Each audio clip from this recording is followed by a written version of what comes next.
지난 시간에 계시록 들어갔는데 10장 1절을 시작 막 했죠. 10장 1절 막 했고요. 근데 이제 더 진행을 못했습니다. 그래서 계속 10장 1절 시작하겠습니다. 지금 지난 시간에 이제 철학 얘기하다가 시간이 많이 갔는데요. 그래가지고 뭐 철학적 사고 방식으로 주님을 이해하는 것이 어렵다, 문제가 있다. 그래서 그거는 결국 인간의 지적인 능력으로 주님을 이해하는 것은 한계가 있는 걸 우리가 깨달아야만, 그래야만 주님의 진리를 받아들이기가 쉬워진다, 이런 얘기 드렸었고요. 10장 이제 다시 읽겠습니다. 내가 보니 힘센 다른 천사가 구름으로 옷 입고 하늘로부터 내려오는데 그의 머리에는 무지개가 있고 그의 얼굴은 해 같으며 그의 발은 불기둥 같더라. 여기서 지금 드릴 말씀이 굉장히 많은데요. 먼저 머리에는 무지개가 있다고 되어 있습니다. 머리에 무지개가 있다. 무지개가 있다는 건요, 하나님의 보좌에서 보통 많이 나오고 있죠. 그 계시록 4장 3절 보실래요? 계시록 4장 3절 잠깐 보시겠습니다. 계시록 4장 3절에 보시면 앉으신 분의 모습이 벽옥과 홍보석 같고 앙자 둘레는 무지개가 있어 보기에 에메랄드 같더라. 지금 우리가 지금 4장에서 뭐를 보고 있냐면 셋째 하늘에 사도 요한이 올라가서 하나님을 보고 있는 거 아닙니까? 성부 하나님 보고 있는 성부 하나님의 모습에 지금 무지개가 있었죠. 무지개가 있습니다. 그래서 그 무지개와 지금 하나님 보좌와 지금 연동이 되어 있고요. 그 다음에 그 보통 무지개라고 하는 거는요, 무지개가 보통은 저희가 이제 보통 볼 때 반원형을 무지개로 생각하는데 실제 무지개는 완전히 한 원형을 이루고 있다고 합니다. 그래서 그 무지개는 원래 원형으로 되어 있는 거고요. 그래서 그 무지개가 그래서 뭐를 상징하냐면 언약을 상징합니다. 그래서 언약을 상징하고, 그래서 이게 보통 이거하고 뭐하고 연결이 되냐면은 반지 있지 않습니까?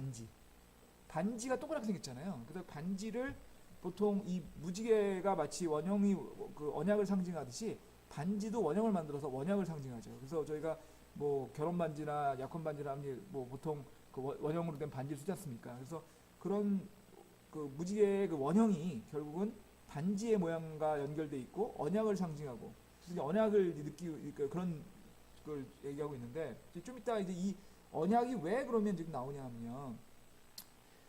이 무지개가 나오는 게 여러분 제일 그 성경에서 무지개가 나오는 대목 중에서 가장 유명한 대목이 어디냐면 노아의 홍수 이후에 처음으로 노아가 그 해를 봤을 때 그때 그 무지개가 떴다고 되어 있습니다. 그래서 그 무지개가 뭐를 약속하냐면 주님께서 더 이상 물로써 이 세상을 심판하지 않겠다라고 하는 주님의 약속, 그 약속을 지금 무지개로 보여주셨거든요. 그래서 주님이 이스라엘에 대한 약속을 보여줄 때 무지개가 나오고 있는데, 그래서 여기서 무지개도 결국 주님이 이스라엘 백성에 대한 언약을 얘기합니다. 그러니까 이거는 이제 뭘 상징하고 있냐면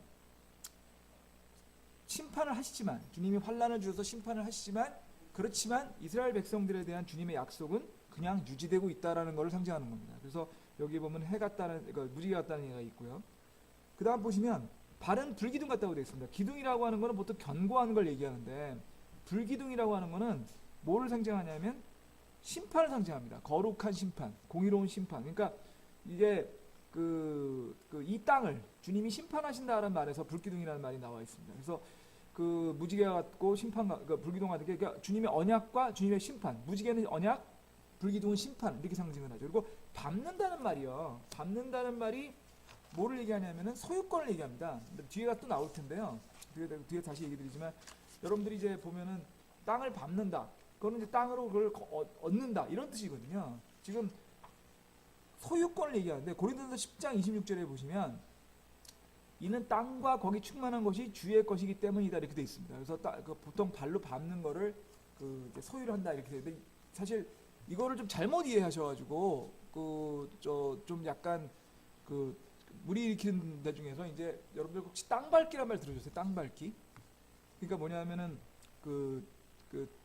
전도를 할 때 그 땅에 가서 그 땅에 이제 그 땅을 발로 밟고 거기서 기도를 하면 전도 이루어진다, 뭐 이런 취지로 해가지고 땅 밟기라고 하는 것들이 있고요. 이제 그리고 또 어떤 게 있냐면 이제 여리고 기도라고 그래가지고 뭐 예를 들면 우리 어떤 교회가 그 교회 터를 갖고 싶어요. 근데 그 교회 터에 가서 거기 여러 신도들이 가는 겁니다. 남의 땅에 가가지고 그 땅을 밟고 여기에 우리 교회 주세요 하는 뭐 그런 기도를 하는 데들이 있어요, 교회들 중에서. 근데 그거는 성경을 어떻게 보면 잘못 이해한 거고요. 하여튼 뭐 그건 구약에서 나오는 그런 내용들을 뭐 신약하고 직접 연결해서 하다 보니까 그런 오해가 생겼는데, 그렇지만 이제 하나 중요한 거는 밟는다는 의미의 소유권을 상징하는 게 성경의 뜻이 있긴 있습니다. 그렇다고 뭐 땅 밟기가 맞다는 얘기는 아니고요. 지금 그 신약에 적용되는 건 아니지만 어쨌든 밟는다는 거에 소유권을 상징한다는 의미가 있다는 거는 맞습니다. 그래서 예를 들어 불기둥, 밟는다 이런 것들은 이제 소유권을 상징하는 그런 소유권을 상징하는 의미로서 불기둥은 그 심판을 상징하는 의미로 이렇게 설명이 되어 있습니다. 근데 이러다 보니까 이제 굉장히 중요한 논쟁이 하나 생기고 있습니다. 그러면 보세요. 구름으로 옷 입고도 하나님의 상징이라 말씀드렸죠. 하나님 내려올 때 구름으로 옷 입는다 그랬고요. 머리에 무지개도 하나님의 언약을 상징하고요. 발은 불기둥 같더라. 이것도 사실은 그 하나님 심판을 상징하면, 그러면 여기 힘센 다른 천사는 누구냐라는 얘기가 나올 수 있습니다. 이 힘센 다른 천사는 누구냐? 근데 이 힘센 다른 천사에 대해서 두 가지 뜻으로 그 학자들의 의견이 나뉘어집니다. 그 두 가지 의견이 나오는데 그 두 가지 의견 다 일리가 있는 얘기고요. 사실 성경이 명확히 나오지 않기 때문에 사실은 두 개 중에 어느 게 맞다라고 딱 집어서 말할 수는 없는데, 제가 설명을 드리고 저는 어떻게 생각하는지 말씀드리겠습니다. 첫 번째 의견은요, 이 힘센 다른 천사가 그냥 천사라고 생각하는 겁니다. 어떤 천사라고 생각하는 거냐면요, 계시록 그 5장 2절 잠깐 보시겠습니다. 계시록 5장 2절.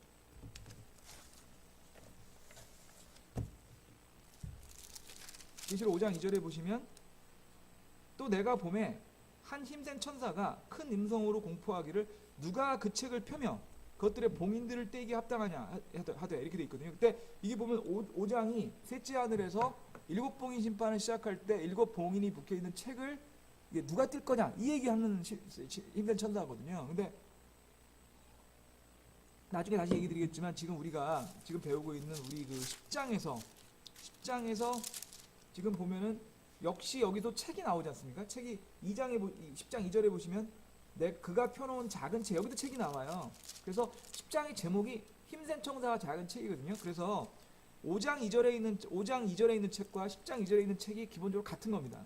그렇기 때문에 그러면 당연히 힘센 천사도 5장 2절에 있는 힘센 천사랑 10장 1절에 있는 힘센 천사가 같은 거 아니냐라고 보는 견해가 있습니다. 그래서 그 견해를 제일 많이 말씀하시는 학자들이, 제가 이제 많이 인용하는 분들 중에 하나입니다만, 찰스 라일리, 월우드, 뭐 J.B. 스미스 이런 아주 유명한 신학자들이 주로 이거가 힘센 천사라고 얘기하고, 이 힘센 천사는 5장 2절 힘센 천사를 얘기하기 때문에 천사라고 얘기하고요. 그래서 이런 식으로 이제 성경에서, 근데 이제 하나님과 좀 비슷한 모양을 나타내고 나오지만 하나님은 아니고 힘센 천사다. 근데 이런 비슷한 구절이 있어요. 다니엘서 잠깐 보실래요? 다니엘 10장 5절에 보시면요. 구약성서 다니엘서 잠깐 보세요. 이게 사실 우리가 계시록 할 때마다 느끼는 건데, 계시록과 다니엘서는 정말 많이 연결되어 있습니다. 그래서 계시록을 다 하고 나면 저희가 다니엘서 한번 공부를 해야 계시록에 있는 내용들이 다시 한번 연결될 것 같은데요. 계시록 다니엘서 10장 5절 보시면요. 지금 이게 다니엘이 뭐냐면은, 다니엘이 환상을 보는 장면입니다. 근데 환상을 보는 장면인데 누군가가 나서 환상을 보여주는데, 10장 5절, 그때 내가 눈을 들어 바라보니 보라, 어떤 사람이 아마포 옷을 입었고 그의 허리에는 우바스의 정금으로 띠가 둘렸더라. 또 그의 몸은 놋주석 같고 그의 얼굴은 번개 모양 같으며 그의 눈은 등불 같고 그의 팔과 그의 발의 색깔은 연마한 녹과 같고 그의 말소리는 한 무리의 소리 같더라. 그러니까 지금 굉장히 좀 이렇게 놀라운 모양을 가진 사람을 만나서 지금 환상을 받고 있는데, 지금 그 모양과 비슷하다는 거죠. 그래서 결국 그 다니엘에서 본 것도 천사고, 지금 우리가 그 10장 1절에서 말하는 것도 그런 의미에서 보면은 하나님과 비슷한 느낌을 주지만 그 사람이 볼 때 그런 거고, 기본적으로 그 천사다 이렇게 보는 의견들이고요. 또 천사 중에서도 어떻게까지 얘기를 하시냐면, 천사들이 이제 여럿이 나오는데 성경에서 천사의 이름이 나오는 천사는 성경에 나오는 천사는 그러니까 정경에 나오는 천사는 두 개밖에 없습니다. 두 사람밖에 없습니다. 하나는 미카엘이고요, 하나는 가브리엘입니다. 그래서 미카엘이 이제 천사장, 대천사장으로 보통 나오고 있고, 가브리엘은 이제 마리아에게 수태고지 할 때 나오는 천사가 사실 이제 외전까지 놓으면은 성경에 이제 천사 이름이 이제 가브리엘, 미카엘 외에도 라파엘, 우리엘 이런 천사들이 있긴 있는데요. 그거는 성경에 나오는 건 아니고 외전에 나오는 겁니다. 그래서 외경에 나오는 것들이어서 성경에서는 가브리엘과 미카엘만 나오는데 그 중에서 미카엘이 천사 중에 가장 높은 천사라고 얘기하고 있거든요. 대천사장. 그래서 미카엘이라고 얘기해서 지금 이 천사가 미카엘이 아니겠느냐 얘기하는 사람들도 있습니다. 근데 성경에서 미카엘은요 거의 매번 이스라엘 백성이랑 같이 나옵니다. 이스라엘 백성이 나올 때 미카엘이 나오면서 미카엘은 보통 이스라엘 백성을 보호해주는 그런 장면에서 많이 나오거든요. 뭐 거의 예외 없습니다. 미카엘이 7번인가 8번 나오는데 다 이스라엘 백성과 같이 나옵니다. 그래서 그런 취지에서 이것이 미카엘이 아닌가라고 얘기하는 사람도 있고요. 그리고 또 그런 분들이 이제 가장 중요하게 설명한 설명은 지금 이 천사 설명이 하나님과 굉장히 유사하긴 하다는 것은 인정을 합니다. 그렇지만 예수님 또는 하나님이 이 시점에서 지상에 내려오시는 것은 아니지 않느냐. 왜냐하면 지상 재림은 맨 뒤에니까. 그러다 보니까 이거는 하나님과 같은 느낌을 주지만 사람의 눈으로 볼 때는 하지만 이거는 하나님이 아니라 예수님이 아니라 저는 이제 삼일체 예수님과 하나님을 지금 섞어서 말씀드리고 있는 겁니다. 그러니까 그 삼일체 하나님 중에 그 성자 하나님이 아니라 미카엘이 아닐까라고 얘기하는 분들이 많고요. 그 다음에 그 라일리나 월우드 같은 그런 분들이 이제 주로 그런 얘기를 하시고 계시는 거고, 저도 개인적으로 어떻게 생각하냐면은 이 천사라고 생각합니다. 그러니까 미카엘이거나 뭐 미카엘이라고 꼭 말을 안 하겠지만 천사라고 생각합니다. 그 이유는 뭐냐면 사실 제가 이제 지금 말씀드린 내용들이 하나님과 굉장히 유사하긴 한데 재밌는 거 말씀드리면요. 여러분 좀 우스운 얘기 드리면 개를 키우는 사람들 보면요. 좀 개들 모양이 주인하고 비슷한 느낌 드는 사람들이 꽤 있습니다. 부부도 보면요. 나이가 들면 들수록 부부끼리 비슷해집니다. 자녀들은 말할 것도 없이 비슷하죠. 그래서 어떻게 보면은 가까이 있는 사람들 경우 같이 영향을 받는 사람들 보면 그게 단순히 성격만 비슷해지는 게 아니라 외모나 외형도 굉장히 비슷해지는 경향이 있거든요. 그래서 천사가 주님을 계속 가까이서 모시고 있고 또 그걸 뭐 영원에 걸쳐서 모시고 있기 때문에 우리의 입장에서 볼 때, 사람의 입장에서 볼 때는 천사의 모습이 특히 대천사 정도 되면은 주님의 모습과 유사해질 수 있다고 저는 생각하거든요. 그래서 이거는 천사가 아닐까라고 저는 생각하는데 그리스도라고 하시는 분들도 많이 있습니다. 이게 그리스도라고 하는 분들이 굉장히 많이 있어요. 그리스도라고 하시는 분들 가장 대표적인 분은 월터 스캇, 윌리엄 켈리, 뭐 도널드 반하우스 이런 분들이 그분 책들에서는 뭐라고 그리스도라고 얘기하고 있거든요. 근데 그리스도 얘기하시는 분들도 일리가 있긴 있어요. 왜냐하면 그냥 내용만 놓고 보면 굉장히 그리스도하고 비슷합니다. 예수 그리스도 제일 대표적이고요. 구름을 타고 내려온다고 되는데 구름 타고 내려온다는 게 하나님의 임재를 얘기하신다고 말씀드렸잖아요. 찾지 마시고요. 그냥 적어만 두십시오. 시편 104편 3절입니다. 시편 104편 3절에 보시면 적어만 놓으십시오. 104편 3절. 그러면 물들 속에 자신들의 방들에 들보를 얹으시며 구름들로 자신의 병거를 삼으시고 바람 날개들 위에 걸으시며 이렇게 되어 있습니다. 뭐냐면은 주님이 구름을 타고 온다는 거죠. 구름 타고 오신다는 이런 얘기고요. 그 다음에 해 같은 얼굴이라고 되어 있죠. 그 다음에 해 같은 얼굴도 역시 주님의 얼굴을 나타내는 겁니다. 이건 계시록 1장 16절 찾아보겠습니다. 계시록 1장 16절.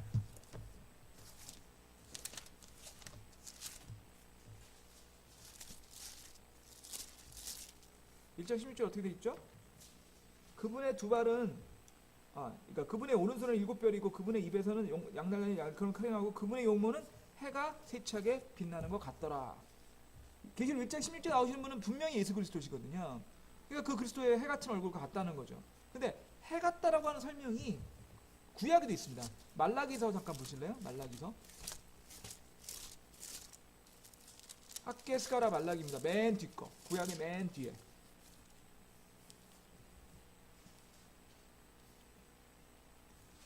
말라기서 4장에 보시면 이게 뭐냐면 크고 두려운 주의 날이라고 되어 있거든요. 그러니까 주가 오시는 건데 2절 보세요. 그러나 내 이름을 두려워하는 너희에게는 의의 해가 자기 날개들 안에 병거칠 능력을 가지고 떠오르니 너희가 나가서 외양간의 성화처럼 갖고 여기 의의 해가 주님 얘기하시는 거거든요. 그래서 여기서 주님을 해 같다라고 지금 얘기하고 있습니다. 그러니까 1장 16절에서도 해 같다고 얘기했고요. 말라기에서도 해 같다고 얘기하고 있고요. 그러니까 이 해 같은 얼굴은 주님일 것이다. 예수님일 것이다. 그 다음에 계시록 1장 15절도 보세요. 바로 1장 15절에 보시면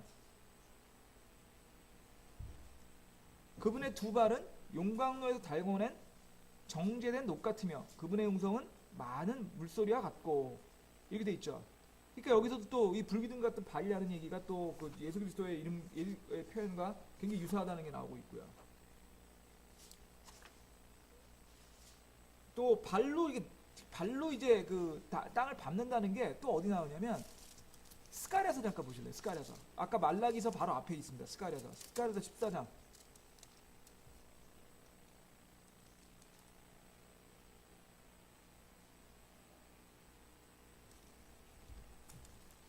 스가랴서 14장부터 읽을게요. 이거는 그리스도 재림입니다.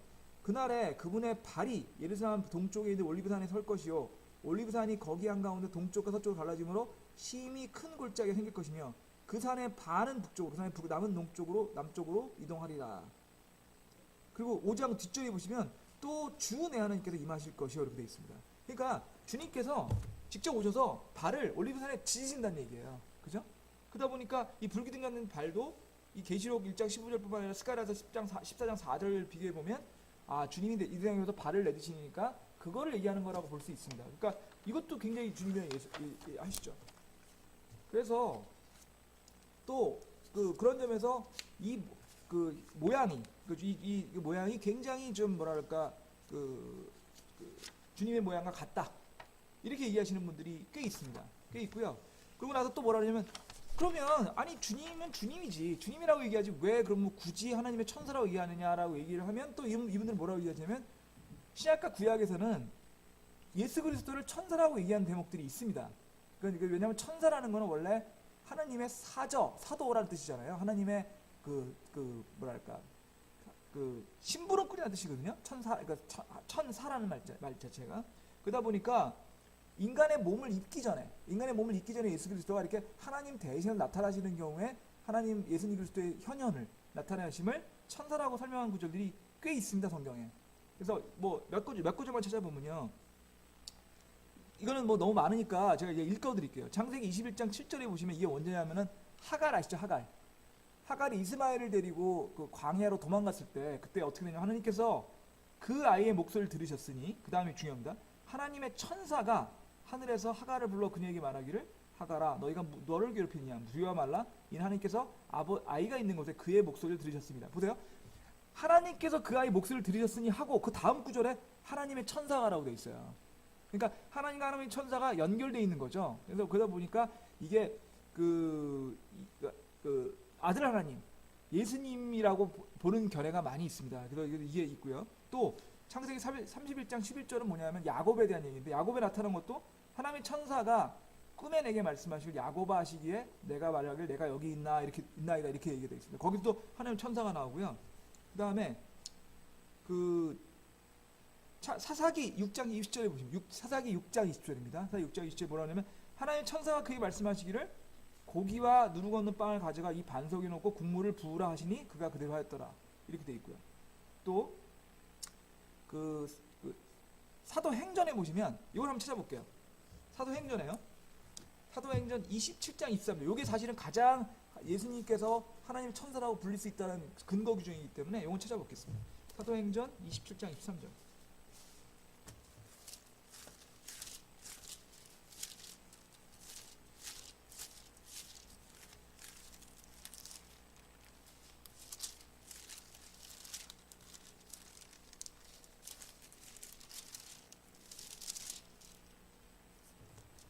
사도행전 20장 23절을 보시면요. 나를 소유하신 아니고 내가 섬기는 분의 천사가 이 방에 내려와서 내 곁에 서서 돼 있죠. 그래서 나를 소유하신 하나님하고 내가 섬기는 분의 천사하고 같은 겁니다. 그래서 그렇다 보니까 근데 보세요. 그래서 이 구절을 보통 뭐라고 하냐면은 천사를 섬기진 않지 않습니까? 그죠? 천사를 섬기는 건 아니니까 이 구절을 보통 뭐라고 하냐면 이것도 예수님을 사도 바울이 지금 설명하는 대목이라고 많이들 설명을 하세요.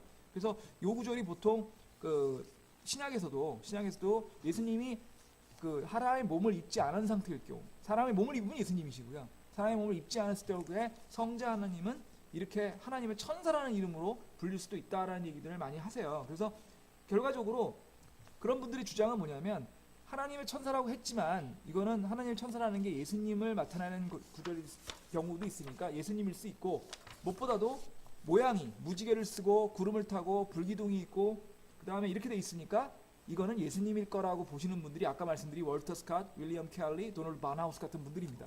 그래서 그분들은 지금 이 나온 분들이 하나님이다, 예수님이다라고 얘기하시는 거고, 아까 제가 말씀드린 대로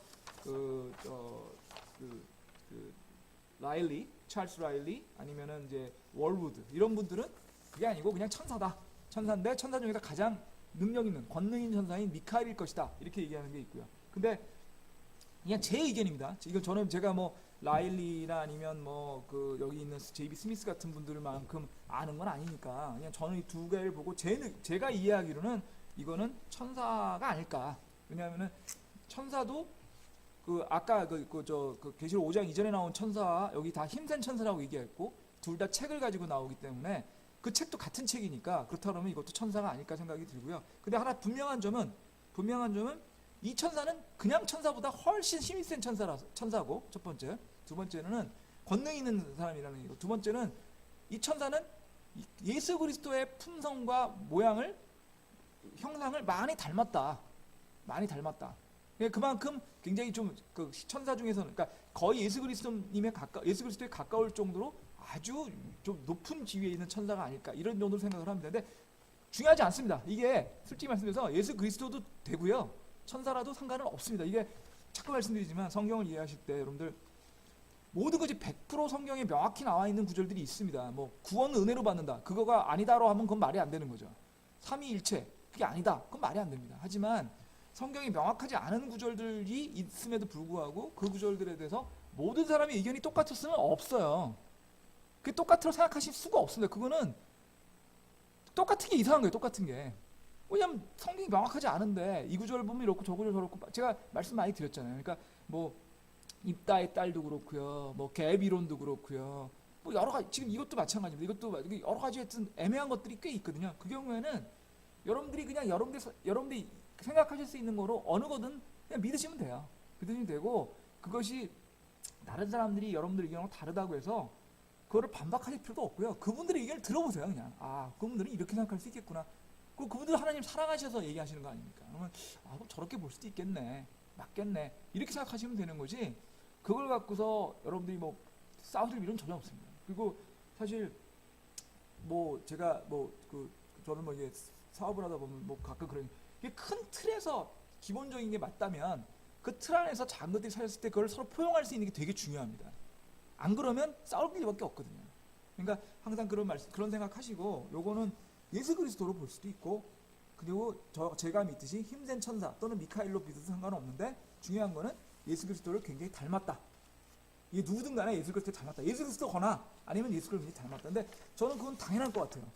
주님을 옆에서 계속 있으면 주님을 닮아가지 않습니까? 사도 바울이 점점 주님을 닮아가잖아요. 그죠?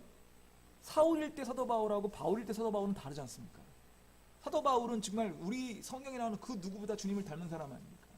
우리 스스로가 주님을 믿고 사랑하게 되고 하게 될 때 여러분이 주님을 닮아가고 싶어 하시는 거 아니에요? 그 주님을 닮아가시는 게 우리 그리스도인들의 가장 큰 목표 아닙니까?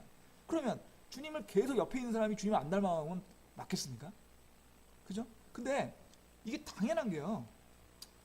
저는 이제 제가 아는 그거는 회사밖에 없으니까 직장에 가면요, 회사에 가면요, 그 회사가 아무리 크든 아무리 작든 그 회사의 창업자거나 가장 그 중요한 분하고 그 회사의 분위기가 비슷해요.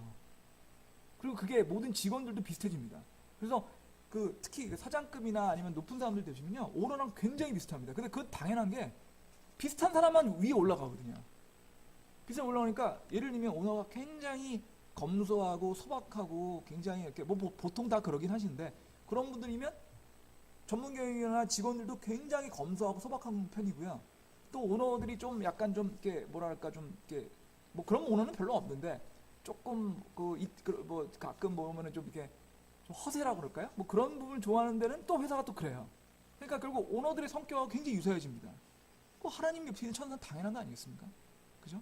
심지어는 아까 얘기했지만 집에 기르는 애완견도 그 애완견이 어떻게 하는 그 애완견을 고르고 애완견을 하는 거 보면 주인 성격하고 비슷하거든요. 자세히 보면. 그래서 참 그런 점에서는 저는 그 천사라고 하더라도 예수님 닮아가는 건 당연한 거 아닌가. 그게 뭐 특별하지 이상한 건 아닌가 얘기를 드리고요. 근데 여기서 하나 중요한 게 있습니다. 지금 이걸 이제 예수님으로 보시는 분들에서 주로 얘기하시는 거긴 한데요. 뭐 저는 그게 힘든 천사라고 봐도 마찬가지긴 한데 중요한 점은 지금 이제 뭐를 보여주고 있는 거냐면은 지금 우리가 살고 있는 시대, 교회 시대 주님의 기본적인 느낌은 인자함입니다. 그죠? 사랑의 하나님이라고 느끼잖아요. 저희가 지금 저희 교회에서 살고 있으니까. 주님이 무섭다고 느끼는 사람은 별로 상대적으로 적습니다. 물론 죽고 나서 지옥에 가니까 우리가 그런 점에서는 주님이 심판하시는 걸 우린 믿지만, 일반적인 교회에서들 지옥 잘 안 가르칩니다. 심판 잘 안 가르치고 그냥 뭘 가르치죠? 사랑의 하나님만 가르치죠. 그러니까 인자 하나님을 더 인자 하나님만 있는 건 아닌데도 불구하고 인자 하나님이 더 중요하게 느껴집니다. 근데 환난의 때, 심판의 때가 오게 되면 그때 주님은 심판자로 오시는 거예요. 무서운 하나님이신 겁니다. 두려운 하나님, 무서운 하나님, 공의의 하나님, 징벌하시는 하나님으로 오신다는 거거든요. 그런 점에서 그거를 우리가 알아야 되고, 근데 징벌하는 하나님이시지만 아까 얘기 드렸죠. 무지개를 둘렀다고 그랬지 않습니까? 징벌하시지만 언약을 기억하시는 하나님이라는 겁니다. 우리 유대인들을 징벌하시지만, 유대인들을 벌 주시지만 유대인들한테 축복을 내려주셨던, 신명기와 민수기에서 레위기에서, 특히 신명기에서 주님을 순종하면 상 주시겠다고 하셨던 그 하나님의 언약을 아직도 기억하신다는 게 명확하다는 겁니다. 그러니까 주님이 환난기에 환난기는 유대인들을 위한 거라고 말씀드렸잖아요. 기본적으로 환난기에 유대인들 또는 덧불어 이방인들을 심판하러 오시지만, 그렇지만 주님은 여전히 유대인에 대한 언약을 기억하고 계시다. 그러니까 심판하시지만 언약을 기억하기 위해 이 두 가지가 다 설명하는 것이다라는 얘기인데, 저는 그건 굉장히 공감이 가는 얘기라고 합니다. 그건 굉장히 중요하다고 생각합니다. 그리고 심판을 행하시지만 주님은 결코 그 언약을 무효로 하지 않으신다. 그러니까 어느 경우에도 주님의 언약을 우리가 지킬 때 우리는 결국은 주님의 축복을 받거나 구원받을 수 있다라는 얘기가 지금 이제 얘기가 되는 거죠. 근데 이 얘기를 조금 더 제가 이제 정리하면, 여러분들 유대인들의 역사에서 가장 잔인했던 역사를 한다고 그러면 여러분들 어떤 걸 복사하면은 대부분 얘기하는 게 이제 홀로코스트라고 하는 거죠. 뭐라 그러죠? 대학살이라고 그러나요? 뭐라 그러냐? 보통 홀로코스트 그러죠. 유대인 학살. 이제 2차 대전 때 히틀러가 이제 유대인들을 하는데, 보통 알려져 있는 얘기에 의하면 약 600만 명 정도 그러니까 유대인을 죽였다고 알려져 있거든요. 근데 600만이 지금 현재 이스라엘 인구가 한 500만밖에 안 될 겁니다. 제가 1000만이 안 되거든요. 그러니까 지금 현재 이스라엘 인구보다 더 많은 인구를 유대인들이 죽였어요. 그러니까 히틀러가 죽였습니다. 그리고 어떻게 보면은 사실 유대인 역사상 가장 최악의 시련 중에 하나였고요. 그 전에 박해들도 많았지만 어마어마한 박해가 있었죠. 그런데 1947년도에 발포화 선언이라는 게 있어서 2차 대전이 종료되고 난 이후에 그 발포화 선언을 통해서 이스라엘 땅에, 지금 현재 이스라엘 땅인데 팔레스타인 땅에 이스라엘 건국이 승전국들로 통해서 인정이 됩니다. 근데 이렇게 생각을 한번 해보세요. 유대인들이 홀로코스트가 없었고 그런 유대인들에 대한 그런 큰 박해가 없었더라면, 과연 2차 대전 이후에 이스라엘 백성들을 위한 그런 이스라엘 건국을 하기 위한 그런 발포화 선언이 과연 있을 수 있었을까? 상당수의 역사학자들 얘기를 하면 홀로코스트가 없었다면 그 발포화 선언에 의한 이스라엘 건국이 없었을 거라고 얘기합니다. 물론 아무도 모르죠. 그건 역사라는 거는 누가 만드는 건 아니니까. 하지만 하여튼 홀로코스트가 있었기 때문에 이스라엘 건국에 명분이 생겼다는 거는 아무도 부인 못합니다. 그러면 2000년 동안 자기 땅이 없이 떠돌아다니는 이스라엘 백성들이 600만 명의 희생을 딛고 자기 땅을 찾은 거야. 물론 엄청난 희생이 있었지만 주님이 엄청난 축복도 주신 거죠. 주님은 그런 엄청난 유대인들에 대한 홀로코스트의 어마어마한 환난을 주셨지만 언약을 계속 지키시거나 셈이 아닙니까? 물론 우리가 말하고 있는 대환란은 홀로코스트보다 더 심한 환란일 겁니다. 하지만 홀로코스트에서도 그런 걸 말씀하는 걸 보면 주님은 환란을 주시지만 언약을 지킨다는 얘기를 할 수 있고요. 그러니까 참 너무 놀라운 게, 이렇게 말 안 듣는 유대인들 주님 아직도 예수님 받아들이지 않았지 않습니까? 아직도 안 받아들이지 않습니까? 그렇지만 그 유대인들에게도 지금 주님의 약속을 지키고 계시잖아요. 그렇다 그러면 예수님을 받아들이고 예수님을 사랑하고 예수님을 순종하는 우리 그리스도인들에게 주님의 언약을 당연히 지키시지 않겠느냐라고 생각할 수 있는 거예요. 지금 이 얘기가 별거 아닌 것 같으시죠? 별거 아닌 거 같아요. 근데 굉장히 중요한 겁니다. 왜 중요한 거냐면 저희들의 믿음, 침례교의 믿음의 특징은요. 저희들 믿음은 구원이 한번 얻게 되면 잃어버리지 않습니다. 구원의 절대 확신이 있습니다. 뭐냐면 한번 주님을 우리의 구세주로 부르게 되면 저희는 그 이후에 설사 저희가 타락을 하더라도 천국에 가는 구원을 잃어버리지는 않습니다. 근데 대부분의 다른 분들은 어떻게 하면 은혜로 구원을 받긴 하지만 그 은혜를 구원받고 난 이후에 행위가 따르지 않으면 구원을 잃어버린다고 가르치거나, 그게 이제 소위 말하는 알미니안주의라는 분들이 그렇게 하시는 거죠. 감리교라든지 성결교 이런 분들이고요. 또 하나는 뭐냐면 구원을 받긴 하는데 만약에 구원 받고 난 다음에 행위가 안 나오면 그 구원이 진짜가 아니었다, 가짜 구원이었다, 예정론을 믿으시는 장로교 쪽 이런 분들, 칼빈주의적 믿으시는 분들 그렇게 믿으십니다. 그 얘기는 뭐냐면 구원을 받긴 받는데 완전하지 않은 거예요. 구원 받고 난 이후에 행위가 없으면 그 구원을 잃어버릴 수 있는 겁니다. 아니면 구원이 없었거나, 그거 항상 두려운 거죠. 구원 받고 나온 이후에도 항상 행위가 있어야 되는 거죠. 근데 행위가 우리 마음대로 되는 게 아니에요. 우리 육신이 약하잖아요. 구원 받았지만 행위가 안 나올 수 있거든요. 주님을 사랑하는데 그렇지만 육신의 유혹에 대해서 빠지는 분들이 있습니다. 대표적인 경우 말씀드리면요, 목사님 중에도 타락하시는 분들이 있어요. 목사님 중에도. 그리고 그 아주 훌륭한 분들인데도 타락하는 분도 있습니다. 그럼 그분들은 구원 받은 거냐 안 받은 거냐는 거죠. 저희가 우리 교회 용산 교회 옛날에 저희 교회 이제 지금은 이제 안 오시는데 부흥회 리바이벌 미팅을 하거나 그러면은 그때는 엘라베마에 있는, 그때 이제 저희 루이스 목사님이 엘라베마 교회에서 오셨거든요. 지금 우리 우트만 목사님은 미시간에 있는 교회에 오셨고요. 루이스 목사님이 계시던 교회는 알라베마였습니다. 근데 그 알라베마는 저는 이제 미국에 자주 가고 미국에서 일을 많이, 미국에서도 굉장히 시골이에요. 정말 못 사는 동네입니다. 못 사는 동네고 굉장히 촌이고, 또 어떤 동네냐면은 이건 영어로 들으시는 분은 없으니까 레드넥이라고 하는 사람들이 많이 사는데, 레드넥이 뭐냐면 백인들 중에서 목이 빨갛다도 레드넥이거든요. 목이 왜 빨갈까 하면 농사일을 지니까 목이 타는 거예요. 그 레드넥이라고 합니다. 레드넥이 보통 뭐냐면은 저소득층, 저교육을 받은 저소득층 백인을 낮추어 부르는 말입니다. 그게 레드넥이라고 하는데 아주 레드넥의 본산지 중에 하나입니다. 알라바마가. 근데 굉장히 믿음들은 좋으세요. 굉장히 믿음 좋으니까 농촌인데 믿음 좋은 농촌이라고 생각하시면 됩니다. 그래서 그쪽에서 많이 선교사님들이 오셔가지고 하는데 그 중에 아주 좋은 선교사님 계셨어요. 그분은 운동선수 출신이셔가지고 몸이 이랬습니다. 말씀도 너무 좋고요. 막 쩌렁쩌렁 목소리 올리고 막 그러셨어요. 근데 2년인가 오셨었는데 그 다음에 안 오시더라고. 그래서 저희가 물어봤어요. 목사님 왜 안 오십니까? 그랬더니 그 선교사님이 목회를 그만두셨대요. 어떻게 된 거예요? 그랬더니 이 선교사님이 바람을 펴가지고 불륜이 돼가지고 이혼을 하신 거예요. 그냥 이혼도 아니고 불륜을 해가지고 이혼이 되는 바람에 보통 이제 불륜하게 되면 목사님들이 사역을 못 하거든요. 이혼을 하게 되면. 더더구나 그래서 이혼을 하셔가지고 이제 목회를 떠난 거죠. 그러니까 그 목사님은 정말 말씀도 좋고 정말 주님 사랑하시는 분이었는데 타락하신 거예요. 그럼 그분은 구원 받은 거냐 안 받은 거냐 이거죠. 근데 이게 물론 그런 죄를 짓자는 얘기는 아니지만 그분이 과연 그러면 일반적인 그리스도인들보다 주님을 덜 사랑하고 덜 행동한 거 아니냐? 그것도 애매하거든요. 근데 아까 말씀드린 대로 칼빈주의자나 아니면 알미니움주의자이라면 그분 구원받지 않은 거예요. 우리 믿음이면 구원은 받았지만 실족한 거고요. 근데 이 얘기를 생각해 보십시오.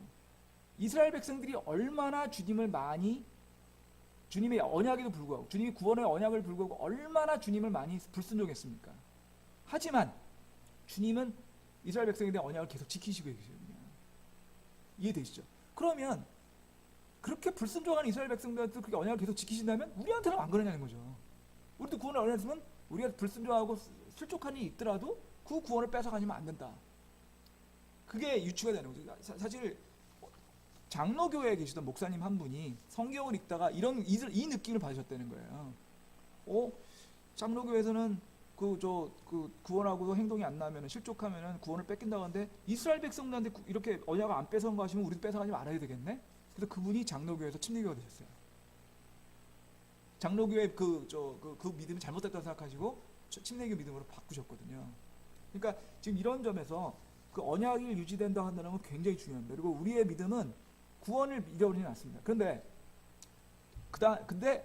여러분들 제가 10장을 할 때, 저희가 10장이 아니죠, 7장인가요? 7장 할 때 거의 5주인가 4주 걸려가지고 이기는 자 했던 거 기억나세요? 그렇지만 우리의 믿음은 이런 건 있어요. 구원 이후에 행위가 나옴으로써 이기는 자가 되는 겁니다. 우리는 그러니까 구원 이후에 행위가 나오지 않으면 구원을 잃어버리진 않지만 구원 이후의 행위를 통해서 주님께 더 가까이 가는 거죠. 주님의 상을 받는 거고 주님과 동행할 수 있게 되는 것이라는 것을 알고 계셔야 되는 거죠. 이제 무슨 취지 이해하시겠죠? 그러니까 이게 구원을 잃어버리지 않는다는 거, 그 부분에서 언약을 이해하신다는 거, 심판을 하지만 언약을 이해하신다는 게 우리가 구원을 잃어버리지 않는다는 거하고 연결되어 있다, 이런 얘기 드리고요. 그 다음에 10장 1절은 이제 끝났습니다. 10장 1절 이제 그 10장 2절도 굉장히 중요한 얘기인데요. 이거 오늘 시간 다 못할 것 같은데 한번 보겠습니다. 그가 펴놓은 작은 책을 놓고 손을 들고 오른발은 바다 위에 왼발은 땅 위에 두고 이렇게 되어 있습니다. 여기서 보면 일단 오른발은 바다 위에 오른발은 땅 위에, 이거는 뭐냐면 정복자 이미지입니다. 발을 땅에 둔다는 얘기는 정복한다는 뜻이라고 했죠. 소유권 얘기하는 거 있지 않습니까? 근데 여러분들 그 사유지를 가시면요, 출입금지 돼 있잖아요. 사유지, 이게 보통 길 가다 서울에는 그런 데 별로 없지만 이제 시골 같은 데 가면 이제 사유지 해가지고 사유지하면 이렇게 철조망 쳐놓고 통과하지 마세요 이렇게 돼 있잖아요. 미국 같은 데 가면 no trespassing 이렇게 돼 있습니다. 그러면 이제 그 private property no trespassing, 그러면 뭐냐면 사유지니까 지나가지 마세요 이런 겁니다. 그러니까 발로 지나간다는 게 소유를 상징하기 때문에 이건 내 거니까 남들은 여기 발로 지나가지 마세요 이런 뜻이거든요. 똑같습니다. 지금 발 위에 땅 위에 둔다 바다에 둔다는 건 정복하신다는 얘기인데요. 바다와 땅을 다 정복한다는 얘기예요. 근데 바다는 이제 뒤에 이제 우리 계시록 뒷부분에 또 설명을 드리는데, 바다는 보통 이방인을 상징합니다. 이방인을 상징하고요. 땅은 유대인을 상징합니다. 근데 사람은 두 종류밖에 없잖아요. 유대인과 이방인밖에 없잖아요. 그러니까 이게 바다와 땅을 전체를 생각한다는 생각할 때 있고, 사람으로 놓고 보면은 유대인과 이방인을 생각할 수 있고, 근데 어떤 경우든 간에 이거는 전 우주의 주인이라는 뜻입니다. 그러니까 오늘과 밤을 땅에 둔다는 것은 전 우주의 주인이신 그분, 이런 뜻이고요. 근데 여기서 이 작은 책이 나오는데, 여기 작은 책에 대해서 설명을 드리기 전에 먼저 그 몇 가지 이제 기본적인 말씀을 좀 드려야 될 것 같은데요. 그 성경을 일단 그 10장 이전은 잠깐 놓으시고요. 10장에 놓고 이제 그 좀 배경 설명을 잠깐 드리겠습니다. 성경에는요, 신약과 구약에서 약간씩 원리가 다른 경우가 많이 있습니다. 그러니까 신약과 구약에서 그 다른 얘기를 하는 경우가 있어요. 그러니까 그 제일 대표적인 경우가요, 복수에 대한 얘기입니다. 신약에서는요, 복수는 주님이 하신다고 얘기돼 있어요. 신약에서는 그래서 복수는 주님이 하시기 때문에 너희들은 복수하지 말아라고 돼 있습니다. 로마서 10장을 보실게요. 로마서 10장. 로마서 12장입니다. 죄송합니다. 로마서 12장 17절 보시겠습니다. 로마서 12장.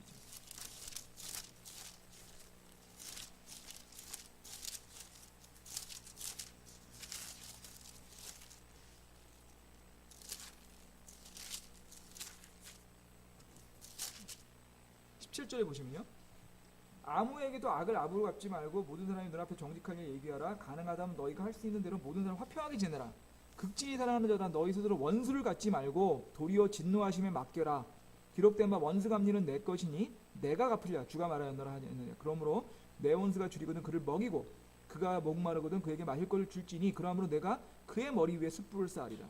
악에게 지지 말고 도리어 선으로 악을 이기라. 지금 원수 갚지 말라는 얘기입니다. 왜 갚지 않냐면 원수를 갚는 거는 주님이 하시겠다는 거예요. 주님의 권능으로 원수를 갚을 거기 때문에 한 사람 한 사람이 원수를 갚지 말아라. 원수를 안 갚아주겠다는 얘기 아니고요. 주님이 갚을 테니까 주님한테 맡기고 너네는 가만히 있어라.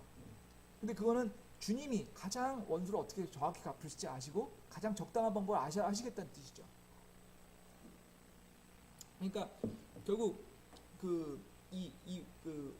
그래서 계시록에 보면은 주님이 원수 언제 갚아주겠을까 하고서 사람들이 하는 대목이 나오죠. 계시록 7장이었나요? 계시록 잠깐 볼까요? 계시록에 보시면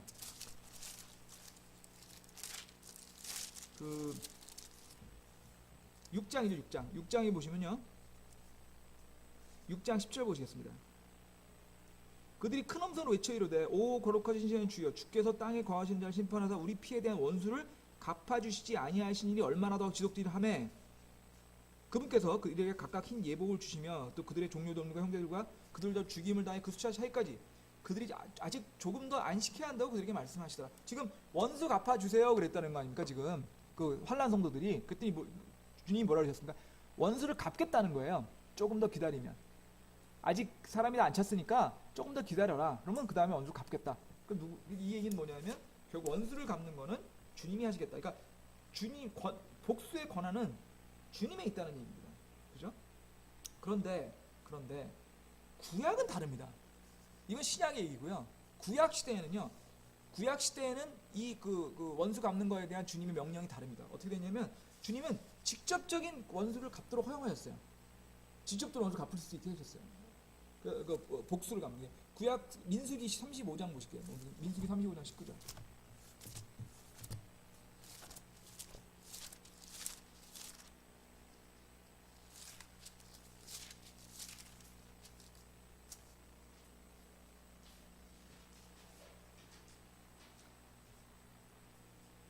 피를 복수하는 자가 그 살인자를 직접 죽일지니 그가 그를 만나면 죽일지니라. 죽이라는 얘기입니다 지금. 그죠? 만약에 그 살인자가 있으면 죽여도 된다는 거예요 직접. 근데 출애굽기 22장 22절 잠깐 보실래요? 출애굽기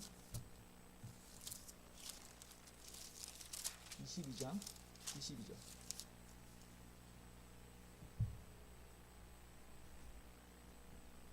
너희는 과부나 아버지 없는 아이들을 괴롭히지 마라. 내가 만일 어떤 식으로 그들을 괴롭혀서 그들이 내게 부르짖으면 내가 반드시 그들의 부르짖음을 들을 것이요 내 진노가 맹렬함으로 내가 칼로 너희를 죽이리니 너희 아내들은 과부가 되고 너희 자녀는 아버지 없는 자가 되리라. 뭐냐면 직접 원수를 갚아도 되고요. 직접 갚을 수 없는 사람들 있잖아요. 직접 원수 갚을 수 없는 사람은 약한 사람들이죠. 과부나 어린아이들은 직접 원수를 못 갚을 거 아닙니까? 자기가 복수할 수 있는 능력이. 그 경우에는 대신해서 누가 복수해 줄 수 있다는 얘기입니다. 대신해서 복수해 줄 수 있다는 얘기고요. 그 대신해서 복수해 줄 수 있는 얘기를 보통 뭐라고 부르냐면 피해 복수자라고 부릅니다. 피해 복수자라고 부르는데 민수기 35장 12절 잠깐 보세요.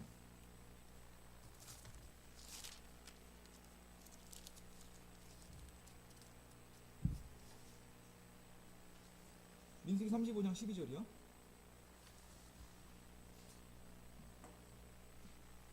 너희를 위하여 그 도시들이 복수하는 자로부터 도피하게 되는 도피 도시가 될지니 이것은 사람을 죽인 자가 회중 앞에 재판할 때까지 죽지 아니하게 하려 하니라. 지금 그 복수자가 자기를 죽이러 오는 겁니다. 만약에 저희가 그 사람을 죽이잖아요. 그럼 복수자가 자기를 죽일 수 있어요. 근데 그거는 그 복수를 죽인 사람의 친척이거나 다른 사람이 할 수 있는 겁니다. 힘 있는 사람이 해야겠죠. 그래야지 복수할 수 있어요. 그럴 경우에 도피 도시에 오면 그 복수자들이 도피 도시에 왔을 경우에는 그 도피 도시에서는 그 복수를 못 하게끔. 그러니까 당연히 복수가 허용되는데 도피 도시에 왔을 경우에 한해서 그 복수를 유예시켜주는 그런 거가 이 도피 도시의 규율이거든요. 그 결론은 뭐냐면은 구약에서는 직접 복수할 수 있게끔 허용했다는 거예요. 예외적으로 도피 도시에 오는 경우만 허용 안 했으니까 나머지 허용했다는 얘기죠. 근데 이 피해 복수자라고 하는 개념이 히브리어로 고올이라고 되어 있습니다. 고올이라는 말이 피해 복수라는 뜻이에요. 그러니까 근데 그 피해 복수자라는 뜻은 또 어떤 뜻도 되냐면 친족 복수자라는 뜻도 됩니다. 그러니까 그 사람이 하는데 직접 못하니까 가까운 친족이 그걸 대신해서 복수해주는 사람. 그게 이제 고올이라고 그러거든요. 그런데 여러분들 피해 복수자라고 하는 말은 잘 개념이 안 오시죠. 그거는 근데 여러분 친족 구속자라는 말은 들어보셨죠? 친족 구속자는 제가 성경 공부하면서 몇 번 말씀드렸어요. 친족 구속자는 뭐냐면 대신해서 땅을 물러주는 사람을 친족 구속자라고 부르는데 친족 구속자도 고올입니다. 같은 단어입니다. 같은 단어. 그러니까 복수를 한다는 거하고 그 다음에 그 구속을 해준다는 얘기가 같은 단어입니다. 히브리어로 같은 뜻이거든요. 그래서 지금 이게 설명이 좀 길어지는데 이거. 그럼 이렇게 하시죠. 지금 이 설명을 지금 한 10분 이상 걸리는 설명이라서 지금 5분, 2, 3분밖에 안 남아서요. 요거는 다음 시간에 하겠습니다. 다음 시간에 제가 피해 복수자, 오늘은 피해 복수자가 뭔지에 대한 설명만 드렸고요. 그럼 다음 시간에는 피해 복수자와 같은 뜻을 가지고 있지만, 같은 말이지만, 저희가 다른 유형으로 쓰이는 그 친족 구속자에 대한 개념을 고올의 다른 뜻 친족 구속자에 대한 개념을 다음 시간에 설명을 드리도록 하겠습니다. 그 오늘은 이제 그 정도 하고요. 제가 다음 주에 그 출장이 있어가지고 해외 출장이 있어가지고 다음 주는 성경 공부가 없고요. 다음 주는 성경 공부가 없고 좀 쉬시고요. 그 다음 주에 그럼 다음 주 말고 그 다음 주에 요 구절 그러니까 10장 2절 놓고 10장 2절에 그 친족 구속자에 대한 얘기를 갖고 다시 계속 설명드리도록 하겠습니다. 그러면 여기까지 하고요. 기도하고 마무리도 하겠습니다. 하늘에 계신 우리 아버지, 저희 오늘도 저희가 주님 말씀 배울 수 있는 기회 저희 감사합니다. 주님, 주님이 그 불순종했던 그 이스라엘 백성들에 대한 언약을 잊지 않으셨듯이 저희들에 대한 구원의 언약을 잊지 않으시면 저희 너무 감사합니다. 주님 항상 주님 사랑하고 주님의 순종할 수 있는 저희가 될 수 있도록 도와주시고 또 구원의 확신 위에 좀 더 주님께 더 그 확신 이후에 더 주님께 다가가서 저희가 구원받은 자뿐만 아니라 이기는 자가 될 수 있도록 저희가 주님 옆에 서서 이기는 자가 될 수 있도록 도와주옵소서. 계속되는 예배 시간도 주님께서 시종과 주관을 믿사오며 이 모든 말씀 예수님 이름으로 기도했습니다.